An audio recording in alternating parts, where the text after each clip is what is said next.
Hi, coaches. Welcome back to Big Rule of the World as we get loaded up here. Not to date myself or anything, but just giving you a heads up, I'm filming this on Wild Card Saturday, the first ever triple hitter, two triple hitters in NFL football. I prefer college football to NFL football, but I usually end up watching more NFL football, just how it works out. Um, usually spend my Saturdays watching film. But right now we're watching Buffalo and Indianapolis at 17-10 in the fourth quarter. So, single win offense, bids rule the world. We're continuing our Fear to Win series this week.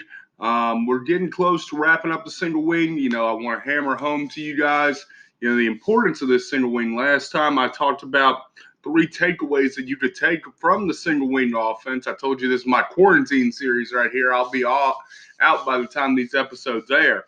But our quarantine series right now, 3 takeaways you can do for the single win offense. Today I'm going to do 3 drills you can do for the single win offense, because my drills seem to pick up when it comes to views, when it comes to people like the stuff. People want to learn drills all the time, okay? First things first, Google Classroom. I got the link in the description. All right, you've heard me talk about it all month long. Now till Super Bowl 55, my video series on Google Classroom and how you can use that as a tool for your football team is just $30. You can have me build your own Google Classroom for a $30 add-on. I'm here for it, guys. Get this stuff. Be able to reach your kids over, and I say Google Classroom, we're using the entire Google platform. Imagine a place where your kids could get their film, their notes, everything. They could get your annotations on film. They could get their assignments for the week, their scouting reports, all that stuff. We teach you all of that. And I teach you how to set it up, and I build it for you for $30. Okay? Come on now. Easy thing. Today, 3 drills for the single wing offensive line. These are largely focused on what makes the offensive line unique in the single wing. Down blocks, pulling, kick out. Okay? First off being our down block combo. So what we're going to start out here, this is sort of a 3-step drill, okay? I'm going to line up, we're going to imagine we're kicking out a defensive end. That is where my arrow is right here, okay? So we're working now on the down block to the linebacker. Usually there's going to be a linebacker right here. And we're going to work, we coach our offensive linemen, 4 hands on the defensive tackle, 4 eyes on the linebacker. So you want to start out, I like to start out, okay, because if we involve the linebacker too early, linemen are just going to start taking off for the linebacker, and we're never going to get any movement on that D tackle. If we don't get movement on that D tackle, then the combo's ruined, guys. I mean, the play's ruined if we don't get any movement on that guy. So the first step in your drill, it's sort of a 3-progression drill. Okay, first step, put your defensive tackle there. You want these 2 linemen working to sort of overtake the middle, split the middle of that defensive tackle, and put 4 hands on the D tackle. I told you we're going to eventually work to 4 eyes on the linebacker. So here we're working to just drive him back.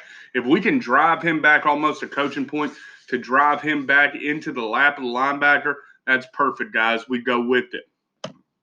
Then we come in, we put a linebacker in. This coach can be back here and signaling to the linebacker. He can be right here looking at their eyes. I prefer to be right here looking at their eyes. You can be anywhere, though. All right? 4 hands on the defensive lineman, 4 eyes on the linebacker. He'll tell the linebacker where to shoot at the last second, okay? And generally, the D tackle's going one way, the linebacker's going another, and that's how we work that down combo. All right? We know these 2 guys have these 2 guys. Remember that coaching point, though. 4 hands on the defensive lineman, 4 eyes on the linebacker. We're going to work to get a push off this defensive tackle. We want to make that linebacker declare which way he's going. Okay, I don't want to sit there and jump off and just assume if I'm this inside offensive lineman that I'm coming right here. No, okay? Until he declares, push that defensive tackle's ass back to the linebacker is what I always say. All right? Then finally, we started working on blitzing, okay? I like to take it off. You see, we stacked them here. Now we've done offset a little bit. Now we're going to get, I love this. Now you got an inside linebacker should now pick up the inside O lineman. That linebacker should now pick up the blitzing linebacker. Linebacker going to come here it now just turns into down blocks. Boom, boom, boom. This offensive lineman almost wants to redirect this defensive tackle when you got them offset like that. I'm trying to think what type of system we would have. Let's say this is a 40 front with a 3 and a 1, for example. I want to redirect this 3 tech right here. If I'm the right offensive tackle, I want to redirect him back onto that offensive lineman's path almost. Okay? This linebacker, in fact, might come this A-gap, and then it's boom, boom right here. But we want to redirect and get that defensive tackle on the pathway we want him to. We want to be on our tracks for the pull kick out, which leads us to the Pulger, okay? This is one that I enjoy. You can do with a smaller number of offensive linemen. Just depends on what you had. I did this at Chatham with a 3-man sled. And the way we would have it set up, I have it here. Sometimes we wouldn't even use a center. We just use backside guard right here. All right, but coaches don't set up as a bag man. This play side tackle, play side guard are going to work to drive their bag off the line. Boom, boom, boom, boom. You can do it with a 5-man sled too if you really want, or a 7-man sled if you want tight ends involved and use different areas, different surfaces.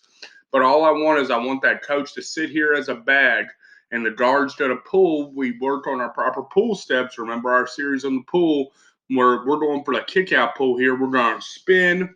We're going to rotate onto we're going to sort of spin the direction we're pulling.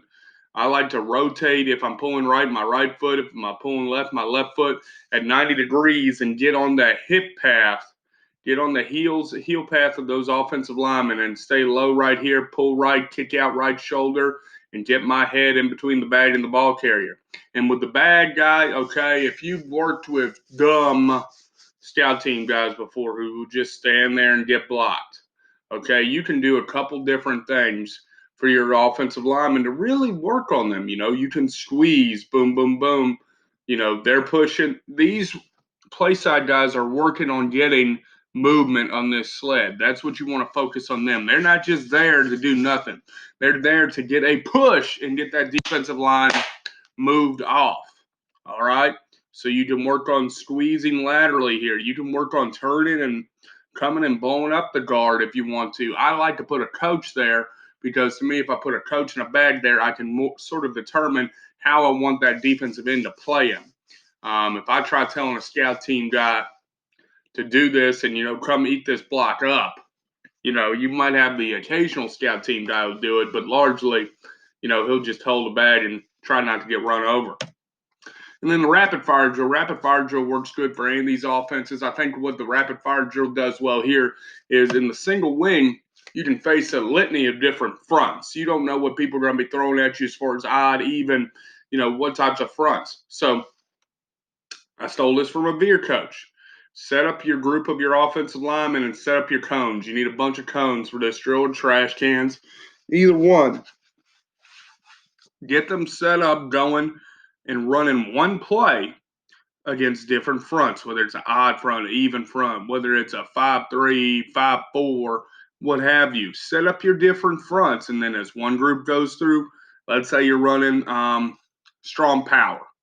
And you run strong power in front of I got them in front, you know, not necessarily drawn up for a single wing at the moment, but let's say you run strong power against these cones, boom, boom. And this is an even front. Then you move to the odd front, and group 2 goes to the even front.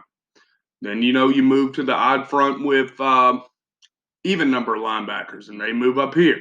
And you just do the different fronts, and you just rotate through your plays. I would run strong power against every front. Then I'd run weak trap. Then, you know, do that type of thing. And I think that's a way you can get the rapid fire going for different fronts that can be thrown at you. Because at the single wing, you're going to get a lot of junk fronts. You're going to get a lot of stuff that you're going to have to adjust to on the fly really quickly. And I think this does that for you. Coaches, that's 3 simple drills that I think single wing offense can employ really easily. If you're not a single wing guy, I think you can employ those offenses regardless of what offense you're in. You can employ those drills regardless of what offense you're in. Okay? Remember, coaches, we want to score big points. If we want to do that, we want to dominate in the trenches. We got to remember and we got to know that bigs rule the world. I'll see you next time, coaches.